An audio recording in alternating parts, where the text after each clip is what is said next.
Isu lama kembali mencuat setelah Robby Tremonti secara terbuka menyatakan harapannya untuk diundang ke podcast Denny Sumargo. Keinginan itu muncul di tengah ramainya perbincangan publik soal buku memoir Broken String karya Aureli Morimans yang viral di media sosial. Buku tersebut memuat kisah pahit masa remaja tentang relasi manipulatif dengan sosok pria dewasa yang digambarkan merusak hidupnya. Meski semua nama disamarkan, Robby merasa karakter Bobby dalam buku itu merujuk pada dirinya, sehingga ia terdorong untuk angkat bicara dan meminta ruang klarifikasi yang lebih luas. Robby menilai podcast sebagai medium yang tepat untuk menjelaskan sudut pandangnya tanpa konflik dan tanpa niat menjatuhkan pihak manapun. Ia mengaku resah karena kontroversi ini berdampak pada ketenangan keluarganya serta citra dirinya sebagai figur publik. Keinginan untuk hidup tenang dan tetap bekerja demi tanggungan menjadi alasan utama ia berharap diberi panggung klarifikasi. Namun, respon netizen yang budiman justru semakin tajam. Banyak yang menilai sikap Robby seolah menguatkan dugaan publik, bahkan menyebut karakter dalam buku terasa hidup di dunia nyata. Kekhawatiran pun muncul jika klarifikasi itu justru membuka polemik baru. Nah, gimana nih menurut netizen yang terhormat? Silahkan berkomentar ya.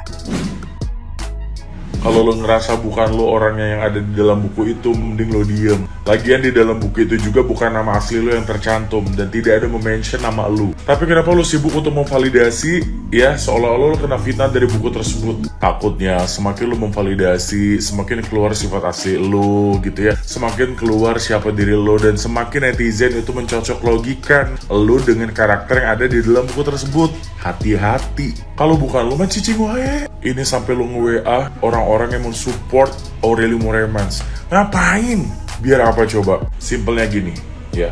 Pernah nggak kita menginterogasi orang yang kita tahu dia itu bohong? Semakin kita interogasi, semakin kita tanya, dia semakin gugup. Dan omongannya semakin mendekati seperti apa yang kita tuduhkan. Jadi kalau kata gue, kalau memang bukan lu yang ada di dalam buku itu, udah diem.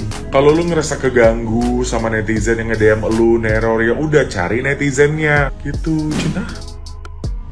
Si Bobby Broken String itu ya bukan lagi klarifikasi, tapi dia tuh two-step verification ya kan. Mana mirip banget lagi sama ini gambarin di buku. Terus dia tuh sempat update di story-nya tapi udah dihapus semua ya. Tapi kan namanya jejak digital nggak bisa hilang ya kan. Tuh dari sekian abuse yang dibahas, dia bahas per timun tuh. Masalah timun yang lu bilang disuruh oleh dia masukin ke arah tidak seharusnya tersentuh. Tuh di bawah lagi ya, di buku kan katanya lu udah sumpah demi Tuhan ya, padahal nggak lu lakuin. Tapi bilang ke Bobby udah aku lakukan. Itu piye toh Mbak Bu Leli yang terhormat kesayangan netizen. Terus karena Kak Hesti menunjukkan supportnya juga tuh, dia langsung chat kayak gini. Terus sekarang dia juga minta diundang di podcast buat klarifikasi katanya. Aku kalau diundang ya, tambah bakalan menunjukkan true color-nya dia sih. Tambah membuka kuburannya sendiri. Jadi biarin aja nyemplung sekalian. Ini jam 6 pagi dan aku baru selesai baca Broken String. Ini benar-benar nguras energi lu banget, sumpah nggak bohong gua. Akhirnya jadi kepo, scroll sana scroll sini sampai akhirnya aku nemuin wawancara seseorang yang memvalidasi dirinya sendiri bahwa dia adalah tokoh di dalam cerita Broken String itu. Coba Besti bayangin, perkara dia matanya jadi plus 1,5 sampai sedrama itu gitu. Kok cocok ya? Terus yang lebih gongnya lagi Besti, ending dari wawancara itu tantrum Besti. Astekut kata aku mah asa tekudu ya. Tidak perlu sampai dia begitu meraung-raung. Kok sama ya? Coba kuah eta. Ih. Aureli menuliskan kisahnya dalam tulisan yang berjudul Broken String. Rangkumannya kurang lebih seperti ini. Dia tumbuh dan sekolah di Belgia dari umur 7-10 tahun. Lumayan kena bully karena terlihat berbeda dari yang lain. Dia jadi sering nyalahin dirinya sendiri. Usia 13-14 tahun dia mulai berkarir di Indonesia. Dari mulai audisi di Bandung, walaupun dengan keterbatasan bahasa yang dia punya. Setelah ikut audisi dia pulang ke Belanda. Gak lama setelah dia usia 15 tahun, dia mendapatkan memainkan peran di sebuah series sebagai pemeran utama. Aureli balik ke Indonesia dan bekerja di lingkungan orang-orang dewasa. Sampai akhirnya dia menjalin hubungan dengan seorang pria yang dinamakan di sini kayaknya disamarkan ya sebagai Bobby. Terjadilah ketimpangan usia dan juga kekuasaan. Hubungan yang awalnya kayak suportif tapi lama-lama jadi sangat kontrol. Ada kewajiban untuk selalu melapor, tidak boleh telat sedikit pun, tidak boleh typo, dan kalau itu terjadi, Bobby bisa marah. Nggak cuma itu pastinya, ada batasan untuk bergaul juga, tekanan emosional yang bikin korban jadi merasa bersalah kalau menolak. Bahkan si Bobby ini meminta Aureli untuk minta foto untuk disimpan dan jadi jaminan sehingga Aureli tidak akan meninggalkan Bobby sampai mereka menikah nanti. Hubungannya berlanjut sampai Aureli umur 18 tahun, di mana Bobby ini menjebak Aureli untuk menikah di gereja dengan orang tua palsu dan dokumen palsu. Hubungan mereka kemudian diklaim sebagai pernikahan, namun disebut tidak sah karena tidak dicatat secara hukum. Dan jebakan ini dibuat sama Bobby untuk mengontrol Aureli lebih lagi. Aureli menjadi pembantu di rumah Bobby, bahkan dijadikan ATM berjalan untuk Bobby dan keluarganya. Ada part juga di tulisan ini di mana Aureli ini melihat seekor monyet malang yang dijual dan dia terperangkap di sebuah kandang. Akhirnya sama Aureli diadopsi untuk menjadi temannya di rumah karena dia juga sedih di rumah. Monyet ini dinamakan Angel. Aureli merasa hidupnya sangat mirip dengan monyet ini yang terperangkap. Dan setelah dia memutuskan untuk memelihara monyet ini menjadi teman hidupnya, Angel malah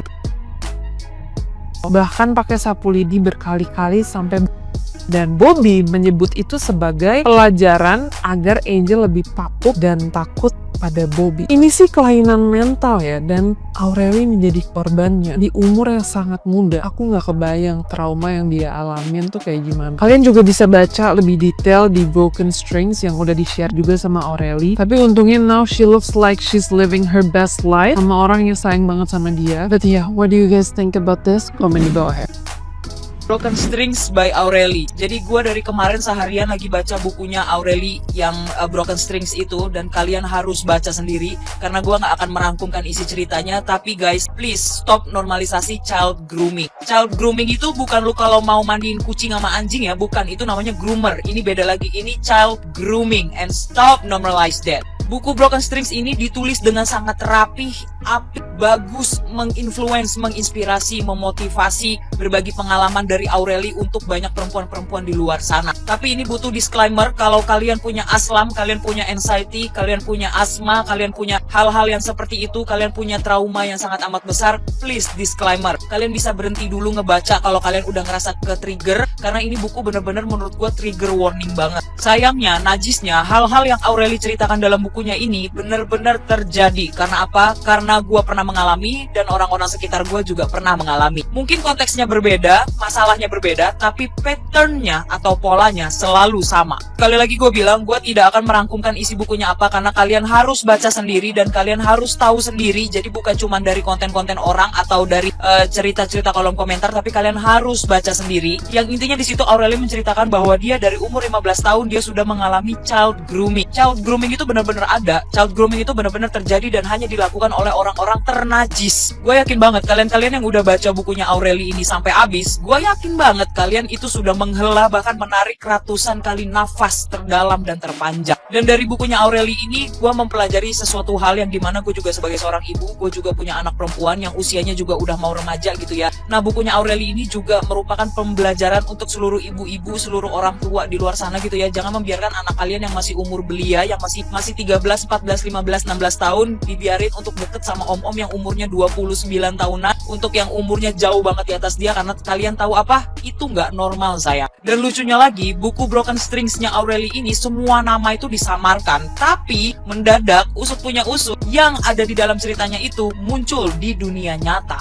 Semua peran dan semua nama di dalam bukunya Aureli itu disamarkan, tapi kenapa bisa tiba-tiba ada orang yang muncul ke permukaan dunia nyata, ngancem-ngancem, marah-marah? Kenapa bisa begitu? Anda merasakah? Kalian tahu Hesti dan suaminya? Nah, Hesti dan suaminya itu mendapatkan ancaman hanya karena mereka mereka mendukung bukunya Aureli dan mereka mendukung mensupport Aureli. Nah, si pelakunya ini malah muncul ke permukaan, malah ngancem-ngancem Hesti dan suaminya. Biar apa? Kata gue mah ya, lu harusnya mah diem-diem aja, gak usah muncul ke permukaan, gak usah muncul ke dunia nyata. Biar netizen itu berpikiran kalau oh ya udah, biarkan cerita itu hanya ada di cerita bukunya Aureli. Lah ini malah muncul. Ngapain? Udah gitu muncul, bukannya minta maaf malah ngancem-ngancem. Biar apa? Udah, kata gue mah Bob, ya Bobby, gak usah muncul ke permukaan. Lu tuh udah tua, ya, bau tanah.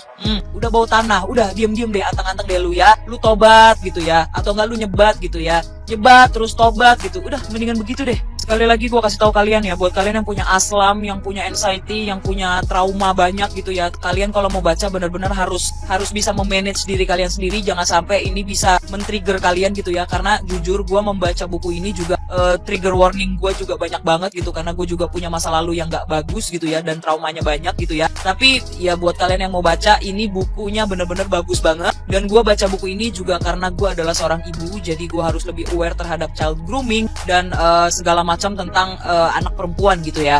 Buat kalian yang belum baca, menurut gue kalian harus baca, jangan dipaksain, pelan-pelan aja bacanya, tapi kalian harus baca.